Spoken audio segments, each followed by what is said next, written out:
अभी हमारा प्रॉब्लम जैसे जो है कि आपने एक मेनू नेविगेशन दिया है ना। एक मेनू नेविगेशन है, उस मेनू नेविगेशन पे आप क्या उसमें एक्सप्लेन ये देख रहे हैं, कैटेगरी, यही है ना। जैसे टेक्नोलॉजी, स्पोर्ट्स और क्या था, एंटरटेनमेंट एंड देन पॉलिटिक्स।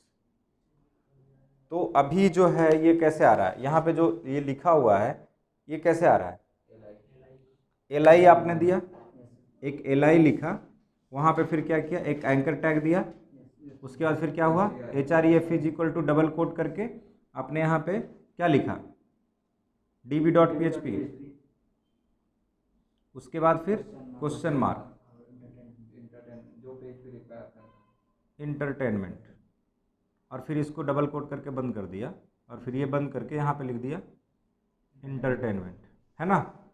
और फिर anchor tag close and then L I close. Clear है।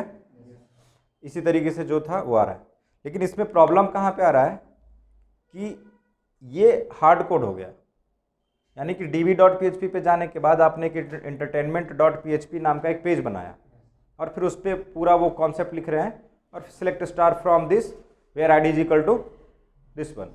मान के चले कि इस इंटरटेनमेंट की आई डी 1 है फॉर एग्जाम्पल, तो आप वहाँ पे आप कर रहे हैं select star from blog where cat I D is equal to 1, तो वो इंटरटेनमेंट वाला ही आ रहा है। अगर नेम आपने दिया होगा तो आपने सेलेक्ट किया होगा select star from blog where category name is equal to entertainment, ऐसा है ना। अब इसके जगह पे आप वेरिएबल यूज किए होंगे, तो ये जो है स्टैटिक हो जाएगा। मान के चलिए कि अभी हमको एक और इसमें जोड़ना है फैशन, तो आप क्या करेंगे, फिर से आपको जाना पड़ेगा हेडर पे, फिर से एक एल आई ऐड करना पड़ेगा, वहाँ से फिर से एक पेज बनाना पड़ेगा, फिर से उस पर कोड लिखना पड़ेगा, तो ये लेंदी है। अगर मान के चलिए स्पोर्ट्स में हमको एक चाहिए नेक्स्ट क्रिकेट, फिर चाहिए हमको टेनिस, फिर चाहिए हमको फुटबॉल, बैडमिंटन, तो ये संभव नहीं है कि आप हर के लिए एक सेपरेट पेज बनाएं और फिर हर बार जाकर आप उसमें एक नया यूएल ऐड करें या एल आई ऐड करें। तो इसका टेक्निक क्या है, इसका टेक्निक बहुत इजी है, उसको देखिए कैसे करेंगे।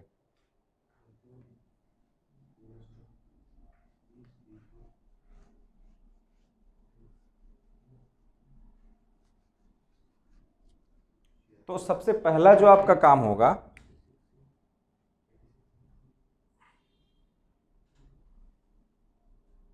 वो ये होगा कि यहाँ पे आपके पास टेबल में जो ब्लॉक का टेबल है ना, तो उसमें हम कैटेगरी की आईडी स्टोर करेंगे। कैटेगरी की क्या स्टोर करेंगे, आईडी, और कैटेगरी का जो टेबल होगा वो कुछ इस तरह से होगा। यहाँ पे हमारा कैटेगरी आईडी होगा और यहाँ पे क्या होगा, नेम, इस तरह से 1 2 3 4। यहाँ पे इंटरटेनमेंट आ गया, यहाँ पे स्पोर्ट्स आ गया, यहाँ पे आपका फैशन आ गया, यहाँ पे आपका पॉलिटिक्स आ गया, और जो भी आने दो ये यहाँ पे स्टोर होगा। मान के चलो कि अगर कोई नया कैटेगरी ऐड करना चाहता है तो हम डैशबोर्ड पे यूटिलिटी में उसको एक फॉर्म दे देंगे छोटा सा, वहाँ पे वो एंट्री करेगा और जाके यहाँ पे स्टोर हो जाएगा। ये जो होगा ऑटो इंक्रीमेंट होगा, है ना। कैटेगरी आईडी क्या होगा, ऑटो इंक्रीमेंट। अब इसका करना क्या है कि जब हम जो ब्लॉग का जो हम ऑप्शन बना रहे हैं, फॉर्म, हमारे पास एक फॉर्म है ना ब्लॉग का, ब्लॉग ऐड करने के लिए, तो हम क्या कर रहे हैं कि यहाँ पे हेडिंग दे रहे हैं। हेडिंग देने के बाद जो हम कैटेगरी यहाँ पे देते हैं तो वहाँ पे हम सिलेक्शन में दे रहे हैं। तो ये जो सिलेक्शन यहाँ पे आ रहा है, तो हम क्या करेंगे, सेलेक्ट स्टार फ्रॉम कैटेगरी, तो पूरा हमारा वैल्यू इधर आ जाएगा। और हम क्या करेंगे, ये जो ड्रॉप डाउन में हमारा जो दिखता है वो क्या दिखेगा, नेम दिखेगा, लेकिन जो आप याद होगा आपको, आप इस तरह से लगाते हैं ऑप्शन, है ना, इस पे फिर आप देते हैं value is equal to double quote, ऐसा। तो यहाँ पे आप क्या प्रोड्यूस करेंगे, ये जो वैल्यू इज इक्वल टू में क्या लिखेंगे, ओपन पीएचपी इको डॉलर क्या, कैट आईडी, और जब ये बंद हो के यहाँ पे जो ऑप्शन बंद होता है इसके बीच में जो लिखते हैं तो यहाँ पे क्या लिखेंगे, open PHP echo dollar category क्या, नेम। तो ये जो दिखेगा वो नेम दिखेगा, लेकिन जब कोई सेलेक्ट करके फिर यहाँ पे इमेज आ जाएगा ना, फिर यहाँ पे हमारा डिस्क्रिप्शन आ जाएगा।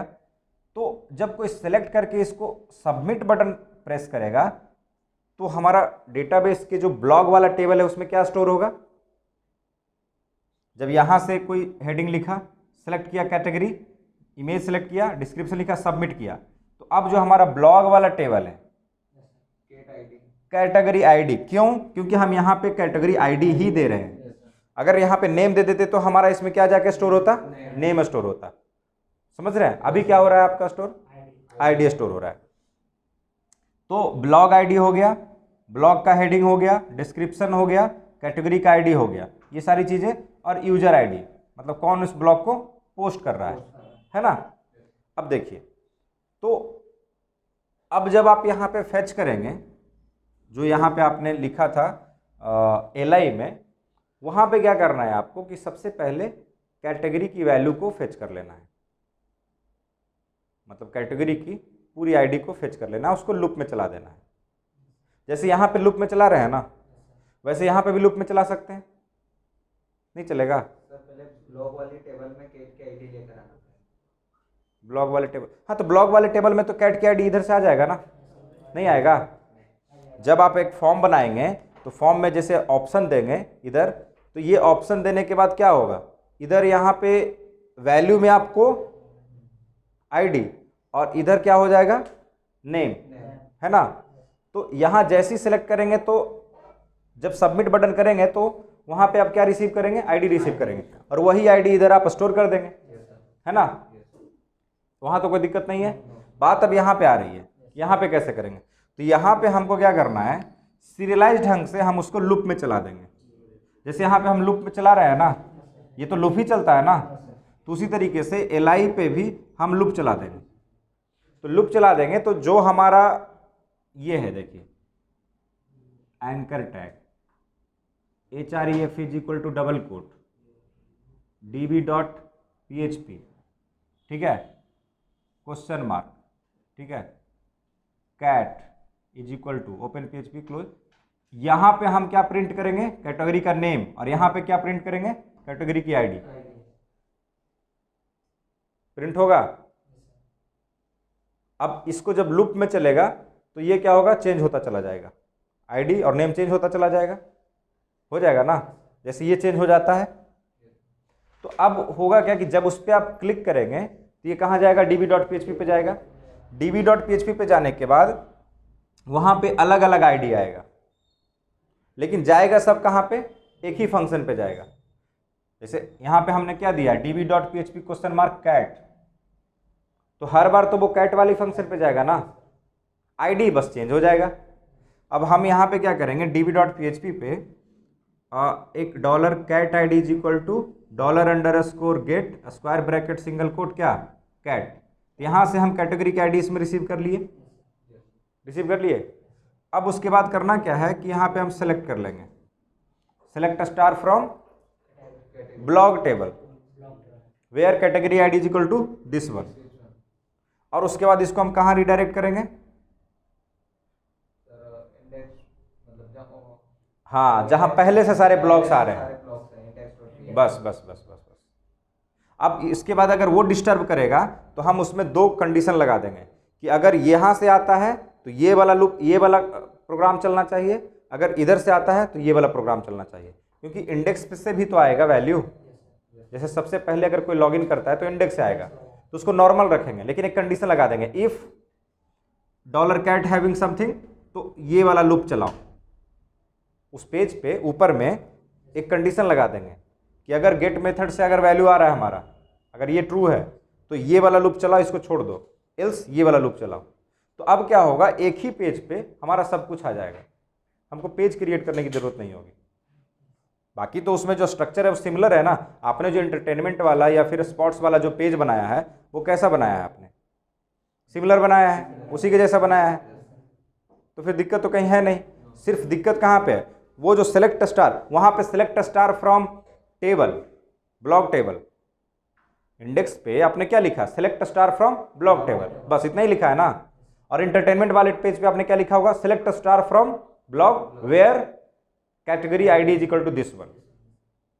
तो वहीं पे हम उसको कंडीशन में लिख देंगे कि अगर यहां से आता तो ये चलाओ, यहां से आता तो ये चलाओ।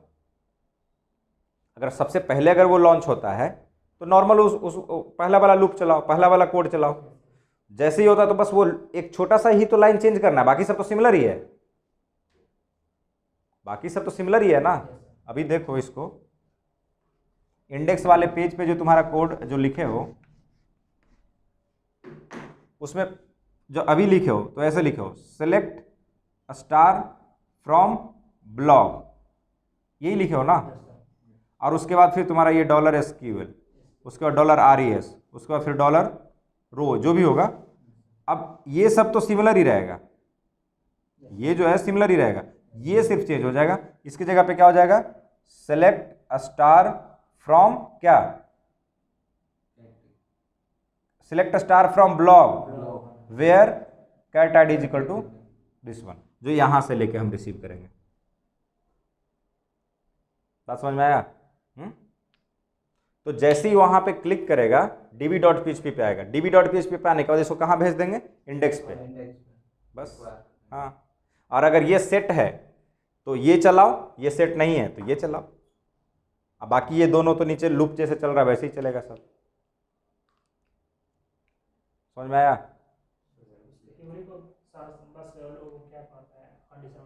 बस बस बस बस। क्या नहीं आ रहा है? तो वो आईडी में दिक्कत आ रही है क्योंकि ठीक है, देखते हैं उसको। उसको ये कर दीजिए, ये उसके लिए है ना, एंटरटेनमेंट। देवानंद।